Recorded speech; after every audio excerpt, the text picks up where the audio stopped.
मैं चाहूँगी डॉक्टर बिल्किस आप भी ज़रा किचन काउंटर की तरफ चले जाएं और आप भी ज़रा बताएं, क्योंकि आपके पास भी इससे ख़वातीन बहुत आती हैं यूटीआई की प्रॉब्लम के साथ, तो बड़ी रीज़न क्या होती है। उससे पहले कॉलर हमारे साथ हैं महमूना डीजी खान से। अस्सलाम वालेकुम। वालेकुम अस्सलाम, आप ठीक हैं? बिल्कुल ठीक है, अल्लाह का शुक्र जी। क्या पूछना चाहेंगी? जी असल में मैं आपका शो डेली देखती हूँ, आप मुझे बहुत अच्छी लगती है। अल्लाह ताला समा को मज़ीद तरक्की कामयाबी अता फरमाए अपने संपाद के सदके में। इलाही आमीन, इलाही आमीन, बहुत शुक्रिया। जी जी जी असल में ना मेरी एक 35 साल की है ना, तो मेरे गुर्दे में पथरियाँ थी। जी जी तो फिर शुगर का भी पता चला उस दौरान, फिर ब्लड प्रेशर भी हो गया।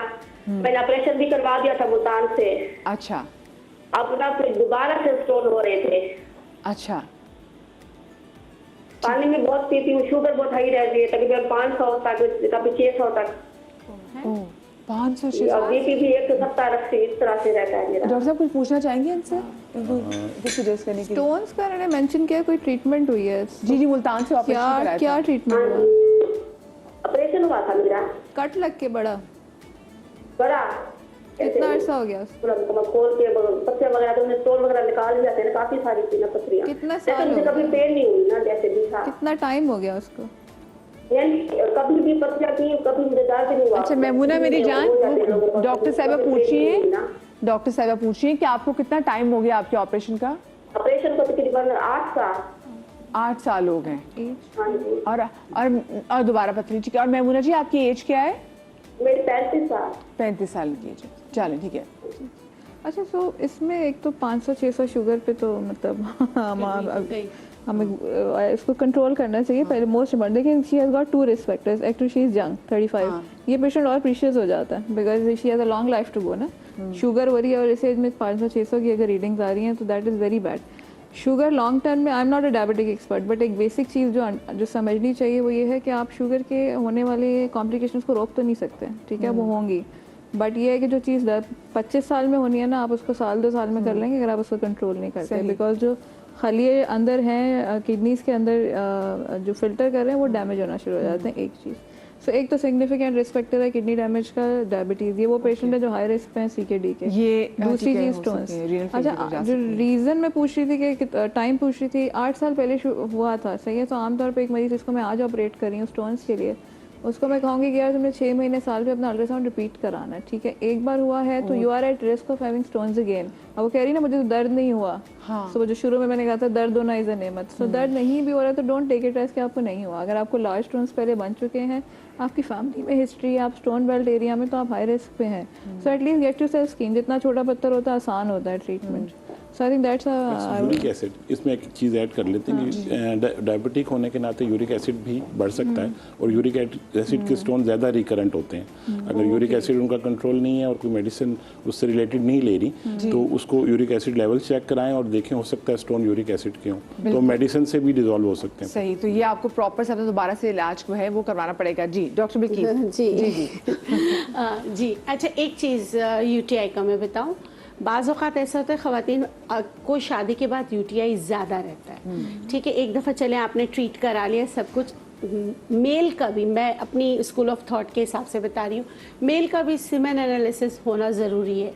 एसिडिक अगर होता है तो औरत को बार बार यूटीआई हो सकता है इस चीज़ को। और पेरीमेनोपॉज में जब ख़वातीन जाती हैं तो उनको भी यूटीआई ज़्यादा रहता है। जब उनके माहवारी बंद होने लगती हैं तो वो यूटीआई उनको ज़्यादा रहने लगता है। इन 2 चीज़ों को भी यूटीआई में जो है एड्रेस करना चाहिए।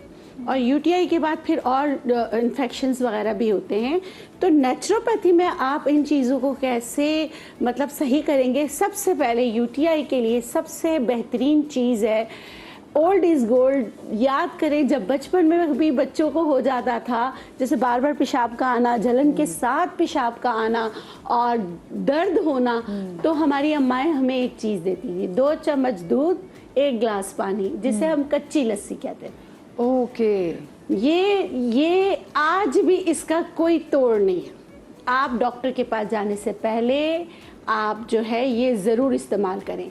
जब आपको यूटीआई हो तो आपने क्या करना है, आपने अपनी किडनी को रेस्ट देना है। देखिए जब हमें बुखार होता है तो क्या डॉक्टर क्या कहते हैं, रेस्ट करें, आराम करें।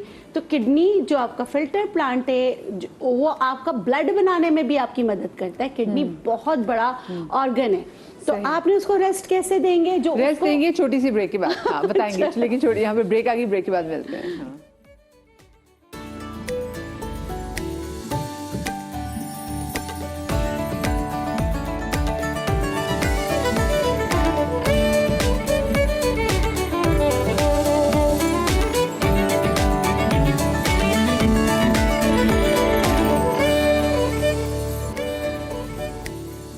जी welcome back after the break. और हम जरा ब्रेक पर जाने से पहले बात करते हैं यूटीआई के हवाले से, तो क्या कुछ किया जा सकता है उससे बचने के लिए? अच्छा, जैसे मैंने एक तो बता दिया कि 2 चम्मच दूध, 1 गिलास पानी, वो बार बार पिलाइए। हाँ, कच्ची लस्सी पिलाइए। दूसरा, नारियल का पानी, नारियल के पानी को हल्का सा गर्म कीजिए, उसमें 1 लेमन स्क्वीज कीजिए, बीज नहीं होने चाहिए। वो सुबह 7 दिन पिलाइए। अगर छोटी मोटी पथरी है वो भी निकल जाएगी और साथ में जो है यूटीआई में फ़र्क पड़ेगा।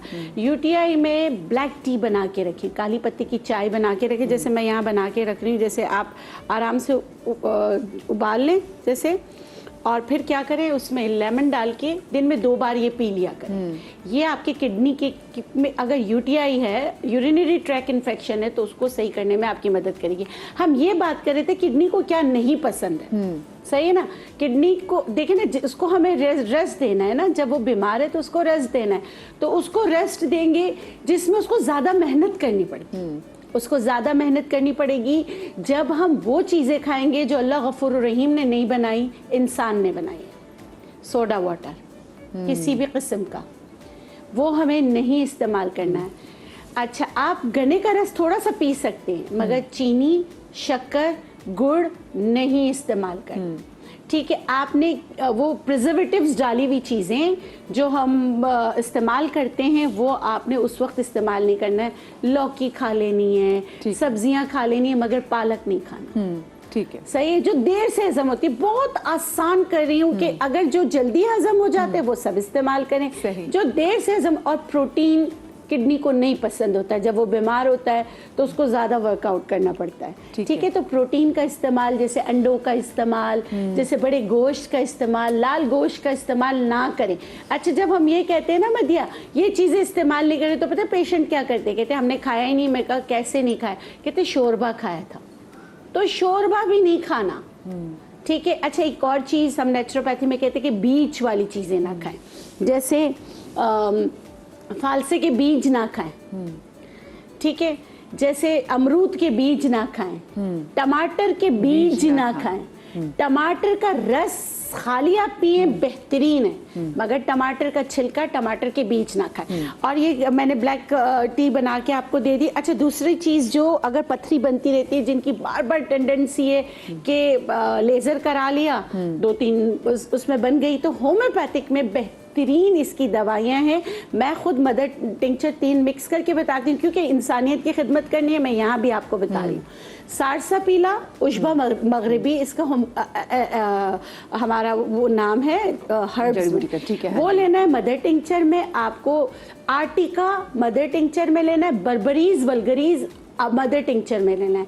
इन तीनों में से 5-5 कतरे दिन में कई दफ़ा आप पीजिए, आपको बहुत ज़्यादा फर्क पड़ेगा इंशाल्लाह। अच्छा, एक और हर्ब है गोखरू ट्राइबुलस, ठीक है? इसको पहले आप कूट के 2 गिलास पानी में इतना पकाएं कि ये 1 गिलास रह जाए। जिनको किडनी का मसला रहता, किडनी में सॉइलिंग हो जाती है, जैसे हाइड्रोनिफ्रोसिस हो जाता, उसके लिए भी अच्छा है। अपनी अद्वियात के साथ घर के टोटकों में ये इस्तेमाल करें, और ग्रीन लीफ वेजिटेबल्स बिल्कुल छोड़ दें, यानी कि जिसमें साग आ गया, जिसमें आपकी पालक आ गई, ठीक है? सिवाय बाथू के।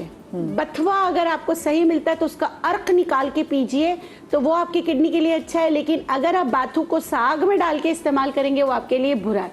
अच्छा, अजवाइन, अगर आपकी किडनी की तरफ दर्द रहता है ना, आपको हर वक्त जो है ना, जो जिस तरह हम शार्प पेन आगे जाता है और आपको मैदा बताता है कि मैदे में बहुत दर्द है, तो आपको मैं एक टोटका बता रही हूँ कि आपने क्या करना है, अजवाइन को पहले धोना है, साफ करना है, उसके बाद उसको सुखाना है। क्योंकि अजवाइन किडनी में पथरी नहीं करेगा, लेकिन इसकी में जो उसकी वो है ना, इसमें जो मिट्टी मिली हुई है वो पथरी जरूर कर देगा। इसको खूब अच्छी तरीके से आपने साफ किया, फंगस नहीं लगने देना, हल्का सा तवे पे भूना। उसके बाद इसको एक चीज पिलाएं, वो है लीमू। लेमन इसको इतना पिलाएं कि एक वक्त आएगा कि ये लेमन पीना बंद कर देगा, यानी कि ये फूल जाएगा। जब आप लेमन का रस इसमें डालेंगे तो ये मतलब कि एब्जॉर्ब नहीं करेगा, एब्जॉर्प्शन खत्म हो जाएगी। तो हम इसको कहते हैं कि बस ये सही हो गया, ठीक है। तब इसको बहुत अच्छी तरीके से सुखाकर रख लें। ये दवा बन गई, जब खाना खाएं चुटकी उठाएं और ये खा लीजिए। जितना ये बनाएंगे उसमें उतना ही सौंफ आधा कच्चा आधा पक्का भून के डाल दें। इसका भी तरीका ये कि आपने ये 50 ग्राम बनाया तो 50 ग्राम आप सौंफ बना लें। तो 50 ग्राम सौंफ में से 25 ग्राम सौंफ आप कच्ची रखेंगे, 25 ग्राम सौंफ आप पक्की रखेंगे। और खुदारा सौंफ हरा ना लें, वो उसका एसेंशियल ऑयल निकाल कर उसको कलर करके उसको बड़ा खूबसूरत करके आपको दे रहे होते हैं, उसमें कुछ नहीं होता है। जैसे आप लोगों ने यहाँ सौंफ रखा है, ये वाला सही है। और आप देखें ना किसी में कलर किया हुआ होता है, वेरी गुड, हाँ, तो वो ना लें। ये छोटी छोटी चीजें। और भुट्टे के बाल, भुट्टे के बाल जो कॉर्न स्टार्च कहते हैं, बहुत ज़बरदस्त चीज़ है। अगर गुर्दे में दर्द होता है तो आपने ये लेकर इसको पानी में अच्छी तरह उबालना है। और कुल्लत्ती की दाल यहाँ रखी भी नहीं, लेकिन कुल्लत्ती की दाल भी बहुत अच्छी थी, चिपटी चिपटी सी होती है और गलती नहीं है। उसको आप 2 लीटर पानी में बनाएं और आप ये पूरा दिन पीते रहिए, तो अल्लाह के हुक्म से आप देखेंगे अद्वियात के साथ इंशाल्लाह आपको बहुत फ़र्क पड़ेगा। और जिनको पेशाब में बहुत जलन रहती है हद से ज़्यादा, चाहे वो पेरीमेनोपॉज की वजह से हो चाहे वो यूटीआई की वजह से हो, 2 चीज़ें हैं वो कीजिएगा। आपने नींबू का रस लेना है 2 चम्मच, आपने लेना है जैतून का तेल 2 चम्मच।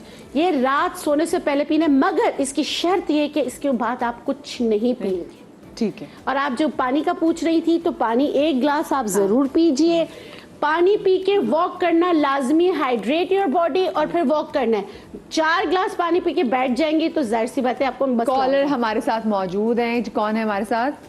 मिसेज असद बात कर रही हूँ। अस्सलाम वालेकुम मिसेज असद, कैसी हैं आप? ठीक हैं? अल्हम्दुलिल्लाह मैं ठीक हूँ, आप कैसी हैं मदीना? बिल्कुल ठीक, अल्लाह का शुक्र जी। अच्छा, मेरी बेटी है 10 ईयर्स की और उसको ना कभी कभी किडनी में बहुत पेन होता है। जी जी। बहुत ज्यादा, कितना ज्यादा होता है कि उसका कलर बिल्कुल येलो हो जाता है। लेकिन कभी ऐसा होता है, डॉक्टर को दिखाया है उन्होंने, फिलहाल कभी एंटीबायोटिक दी है, तो लेकिन अभी है कि ऐसा बताएं कि जिससे नहीं होगी है बच्ची। तो अभी तो समर वेकेशन हैं, घर पे ही होती है, तो बताएं, डॉक्टर भी है यहाँ पे। जी जी बताएं। इन्होंने कहा किडनी में पेन आपने कहा होता है, ये बताइएगा आपको कैसे पता है कि किडनी में पेन होता है? क्योंकि अभी टेस्ट करवाया था ना, तो उसको सारा यूरिन इन्फेक्शन हुआ था, तो उसके साथ में तो बताया कि उसको एक्टिंग दूध नहीं पीती ना, जो इसका बड़ा इशू है। तो बाकी डाइट वगैरह होती है सही, तो उससे उन्होंने कहा कि इसकी किडनी में थोड़ी शायद उनको पता लगा, तो अभी इसकी जो है ना 2-3 दफा ऐसे हुआ है। तो आपने कोई अल्ट्रासाउंड कराया है इनका, अल्ट्रासाउंड KUB? नहीं, अल्ट्रासाउंड नहीं करवाया। तो फिर उसके बगैर ये कहना कि किडनी में पेन होता है ज़रा मुश्किल वाली बात है। मतलब ये हो भी सकता है, लेकिन ज़्यादा चांस है कि जब तक अल्ट्रासाउंड ना आ जाए तो इस पर कमेंट करना भी ज़रा मुश्किल होगा। खाली इन्फेक्शन से किडनी में पेन बहुत कम होता है, और लेकिन उसके साथ फिर बुखार होता है और दर्द भी शदीद होता है, उल्टियाँ आती हैं, जी फीवर होता है और मुझे होता है इसको ना। तो फिर अल्ट्रासाउंड तो बहुत ज़रूरी है ना। आप जल्द से जल्द अल्ट्रासाउंड, हाँ प्लीज़ आप मिसेस असद आप प्रॉपर अल्ट्रासाउंड कराएं, क्योंकि देखिए जब तक प्रॉपर नहीं आती ना रिपोर्ट्स, फिर उसके बाद फिर जैसे मैंने आपको पता हमेशा जब भी हमारा शो होता है, मैं हमेशा ये मेरा होता है कि पहले अपनी रिपोर्ट्स वगैरह सारी कराएं, ताकि एग्जामिन प्रॉपर हो जाए कि ये मसला है। बगैर एग्जामिनेशन के कोई आपको दवाई मेरी जान सजेस्ट नहीं कर सकते, वो आपकी बच्ची के लिए, वो आपके लिए अच्छा नहीं होगा। मैं जो आपकी सहूलत के लिए यहाँ पे बैठी हूँ, मैं आपकी दुश्मन कैसे बन सकती हूँ आपको बगैर किसी एग्जामिनेशन की? आपको कोई भी मेरे डॉक्टर्स आपको कुछ सजेस्ट करते हैं। अच्छा डॉक्टर साहब, आप यूटीआई के हवाले से कुछ पॉइंट्स ऐड करना चाह रहे थे? एक बहुत कॉमन पॉइंट है, मैं चाहता हूँ कि मेरी ऑब्जर्वेशन भी है और उस पर हम काफ़ी काम भी कर रहे हैं, वो कॉन्स्टिपेशन है। यूटीआई का जिक्र कभी भी पूरा नहीं हो सकता जब तक कि कॉन्स्टिपेशन का जिक्र ना आए। कब्ज़ उम्मुल अमराज है, जेनेटिक्स में दायमी भी होती है, और आजकल की ग़ज़ा के हिसाब से भी जो है वो काफ़ी कॉमन हो गई है कब्ज़। और कब्ज़ का इशू ये है कि बेसिकली जो मसाना है, जो यूरिनरी ब्लैडर है, जहाँ पे सारे सिम्टम जो मैंने अभी जिक्र किए थे, बार बार आना, रुक के आना, जलन के साथ आना यूरिन का, उसमें मसाना जो है वो छोटा सा एक ऑर्गन है जिसके ऊपर 20 से 25-30 फुट इंटेस्टाइन का प्रेशर है।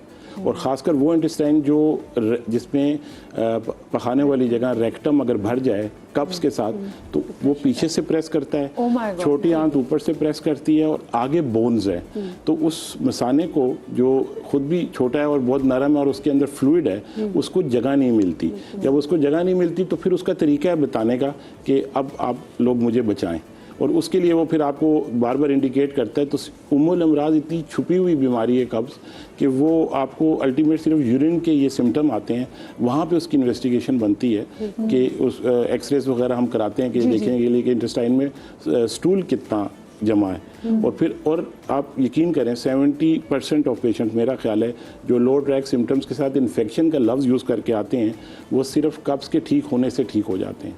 ये हमारा इसके ऊपर हमारी स्टडीज़ भी हैं, हम खुद अभी भी रिसर्च कर रहे हैं और एक पेपर भी आने वाला है। तो ये बहुत कॉमन डिजीज़ है जो कि दोनों में, मेल्स में भी लेकिन फीमेल्स में ज़्यादा कॉमन। लेकिन अब साहब अब तो ये कब्ज़ अब लोग, हो सकता है कि मेरी बात उनको ज़रा फ़नी साउंड करे, लेकिन आप बाथरूम में जो लोग अब फ़ोन लेके चले जाते हैं and you sitting on the pot for like I don't know कितने मिनट्स के लिए आप बैठे हुए हैं, ये भी आपको पता है कि आपकी जो कब्ज़ है उसको बढ़ा रही है, और अगर आपको नहीं है तो आपके उसके बढ़ने के चांसेस हो सकते हैं।